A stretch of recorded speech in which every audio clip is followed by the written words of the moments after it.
I could tell you that of the last 5 years, it's the most entertaining. Mhm. I think COVID has something to do with that. But I also feel like there just seems to be, there's more electricity. The rivalries feel better. The product's better. Yeah. What is that? What's the je ne sais quoi about that? Everyone's scoring more. And something that in their quarterly emails that the NHL always sends out, one of the first things they have listed is how many comebacks there are this year. It's something like half of all games are comeback wins. And so you're never out of it till the whistle blows. There's right? no reason to turn a game off.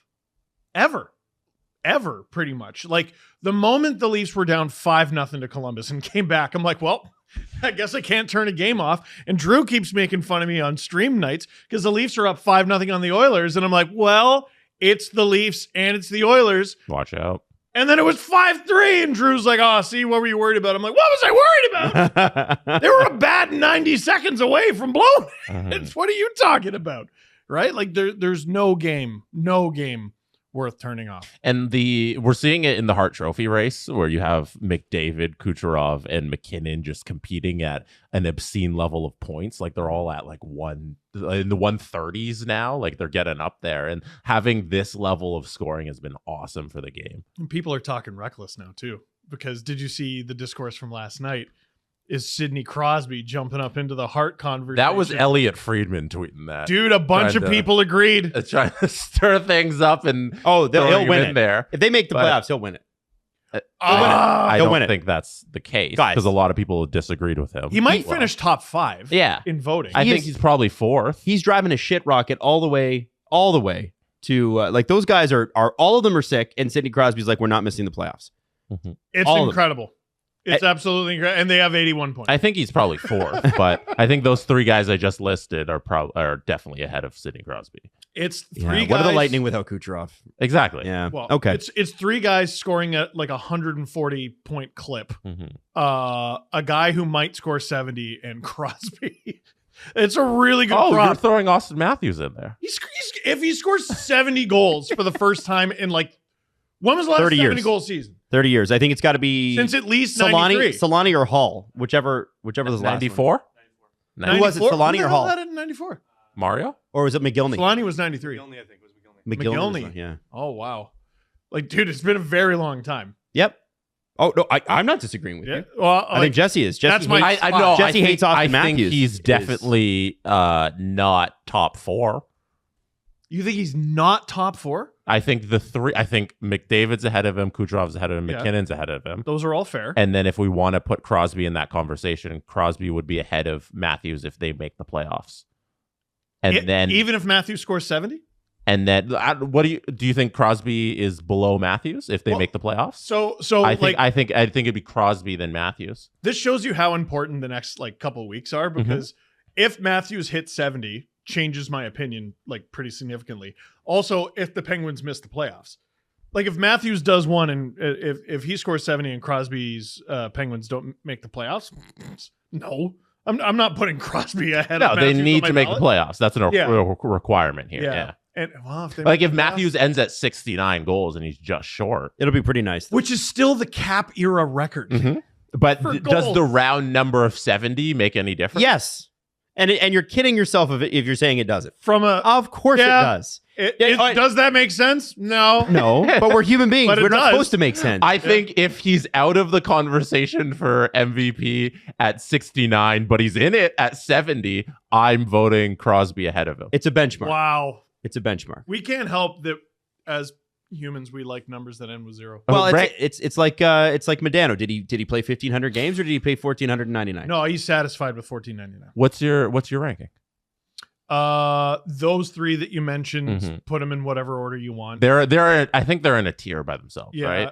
And then it's Matthews 4, Crosby 5. I'll tell you this, my vote. If I had a vote, it would be for Connor McDavid, because the comeback for the Oilers and the comeback in his points. I know you're booing me, Drew.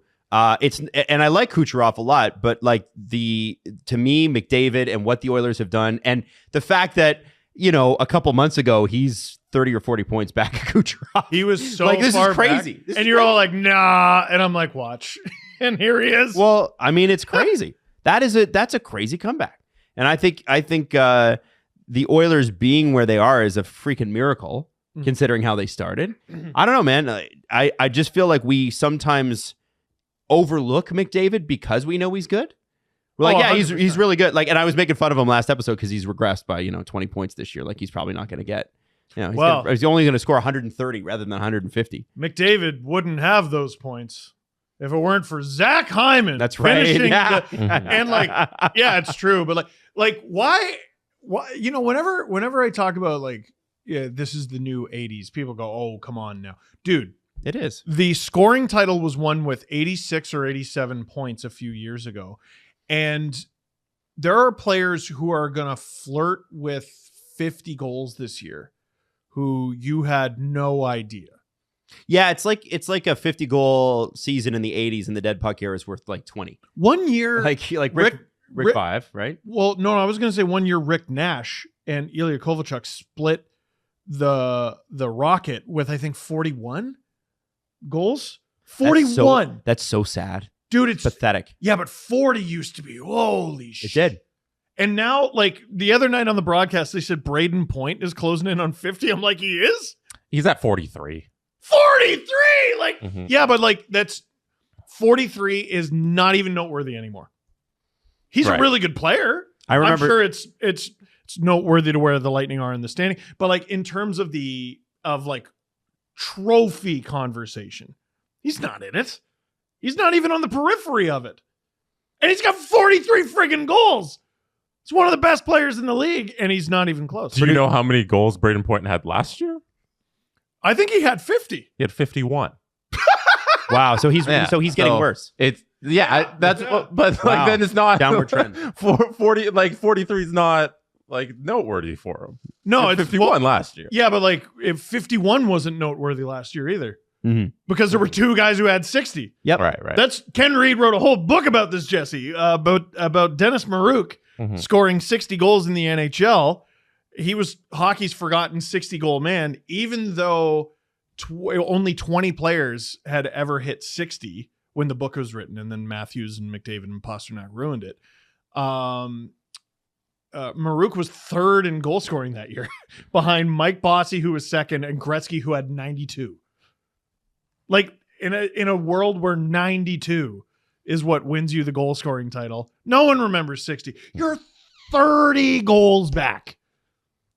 Madness. Depending on how the next couple of weeks go, it looks like we might be down on 50 goal scorers from last year to this year. Matthews is at 63, Reinhardt's at 53, Hyman's at 52. So we only got 3 locked in. Nathan McKinnon's going to get it. He's at 48. Yeah. That's 4. Pasta's at 47. I think we pencil him in. Yeah. 3 goals in the next 7 games. Yep, I think so. That. Yeah. Now we get to this is a stretch. Panarin's at 45. Yeah, he's got to heat up. He's got to stay hot at least. And Kucherov's at 43. That's interesting. Based on how he's scoring, probably maybe 7's a lot. So he's got to do 7 and 7. Yeah, he's got the Leafs in I think the last game of the season, but who's to say he even plays? And Forsberg and Point are both at 43 as well. So Forsberg's so damn good. And then last year, in terms of 50 goal scorers, we had Connor McDavid, who led with 64. David Pasternak, who had 61. Rantanen had 55. Draisaitl 52, and Point 51. So there's only 5. So we got a chance to tie or beat, depending on if McKinnon heats up, if McKinnon gets those goals, and then let's see if Kucherov can do it or Panarin can sneak in there. I love this conversation. I really do. The scoring's up and everything. Well, and this is just version 2 of the social post we put up. Dudes can just sit around and name athletes and just be so happy about it. But it's, dude, this is it feels like the best year in a long time because it is. And this is an incredible era. I'm so jealous of people getting into hockey now. The great thing about it, by the way, is that when we brought this graph up last week, you were talking about the new 80s. Yes. If you look at goal scoring on aggregate, we're still well down from the 80s. That's why we're not even close. I know, but we're on our way up. It's more like the mid 90s. Yeah. But even so, it's fucking awesome. By the way, I did check into it. The last 70 goal scorers were McGillney and Solani, same season, 92, 93, 76. Yeah. Which is Matthews wasn't born. He wasn't born. It's cool. I think, what did you say last episode about the last 100 assist season, though? It's only like, there's only 3 guys that have done it, right? you hated Steve and I going at it. No, wait. How many players have done it? Yeah. Well, How many? There's only 3 players ever to do 100 assists. And like that. Is that less than 4? It is. That's crazy. It's going to Greater be than 4. 2, though. It's going to be 4 this season when McDavid gets his 100th assist, which is coming in 3 assists from now, which could be literally any game for Connor McDavid. He could have 3 assists. I'm so mad at the Dallas Stars. Why? Right when I tweeted, I'm like, here's the clip that McDavid needs to score at to hit 1,000 this year, and they shut them out. Yeah. Not just him, the whole damn team. But it was Gretzky, Lemieux, and Orr 100 assists, and Gretzky did it 11 times. He was. It's something dumb. only 4 people have ever done, and Gretzky did it 11 times Jesse, on his own. this is my favorite. So whenever anyone talks about like Gretzky and the era he played in, Mhm. go to the 79-80 season, from the 79-80 season to the 98-99 season, which is Gretzky's career. Mhm. You'll You get- want the whole stuff. I want the other page. Yeah. That's why I'm talking real slow. NHL.com. To stretch for time. 79-80. 79-80, which was his rookie year, 70 to 98-99. How many points did he have? Which I know is the NHL record. I think it's 2,851. 57. Damn, 2,857. Mhm. Who's second over that span? That would be Mark Messier with 1,660. Gretzky is 1,200 ahead of, like, okay, if you just took the gap between Gretzky and Messier, it would still be like Dino Ciccarelli. Yeah, there is like Doug Gilmour's career between Messier and Gretzky. Yeah. It's insane. Yep. It's absolutely By the way, insane. it is kind of crazy when you look at the all-time scorers that there are guys up there with 1,300, 1,400 points and a dash 30 or a dash, in Dale Howardchuk's case, almost a dash 100, like his plus minus is Oh, dash plus minus. negative 98. Like, what the hell? I know. And Gretzky's 520. A plus 520. That's got to be the hey. Can we check that? That's not the record. Who's the who's the highest? Larry plus minus? Robinson. You can pull it up. It's unbeatable. It's a no one will Plus ever 722. no one will ever beat that record. Whoa. 722. No one else is above 582 in this And Bobby Orr played less than half the games, and he is a plus 582. yeah, no, he was Bobby Orr's as a defenseman. Who's the closest active player? Lidstrom was up there. Chara's up there at 3. Marchand. Wow. Damn, 298. Wow. Holy crap. Well, I mean, he's Brad never- Marchand is plus 298, which is the highest of any active player. He's never really been on a bad team. Bergeron, right? Bergeron. Yeah, yeah. right there. Well, not active anymore, but damn, good for Brad.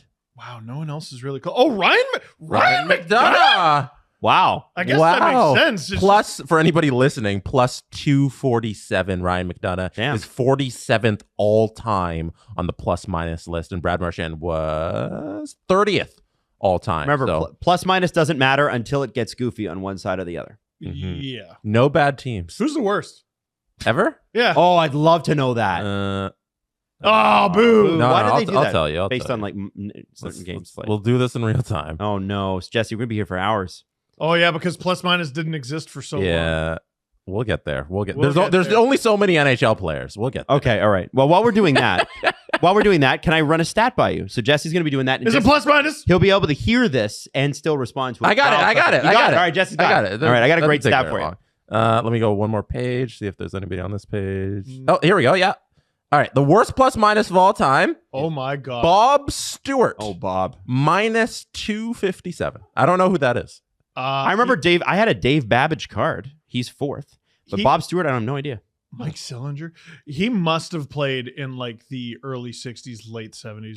Can you go back? Oh, wow. Bob Stewart, 70s, yeah. 575 games played.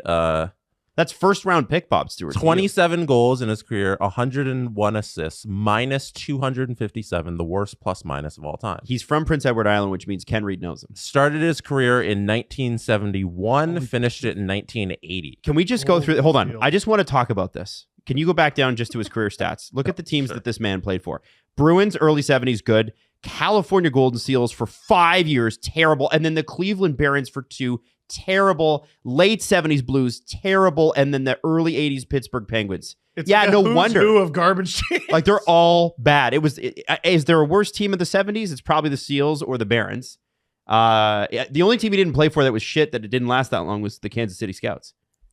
His first year in the league, he's a +3 in 8 games. God. He's like, it's to the moon, kid. Jesse, Nope. can you go back? Because I think there's an active player in the top 10, if I'm not mistaken, on the plus-minus thing. Am I wrong? No, maybe I am wrong. Rasmus Ristolainen, minus 182. Oh, He's top 12. Yes. That's what I thought I saw. Oh, damn. That's really bad. Oh, that's bad. This when they're like, oh yeah, the Leafs are looking at him. I had heart Phil palpitations. Kessel's up there. Kessel. Oh yeah. Ilya Wow. Kovalchuk. Well, it just goes to show it doesn't fucking matter. Well, yeah, Ilya Kovalchuk. Apparently, Yeah. he's got 3 cups. I think don't- context matters with a stat like that. Oh, as Yeah, in- I don't think like you look at Phil Kessel saying, "Oh, he's one of the top 50 worst plus minuses of all time." You don't say Phil Kessel had a bad career or that was I any do. indication of like his game or anything like that. So you can only take so much. From Top stats. line player for one of the worst era of the Leafs ever. And then Oh, Lefton okay. was definitely robbed of a Conn Smythe Yes. trophy.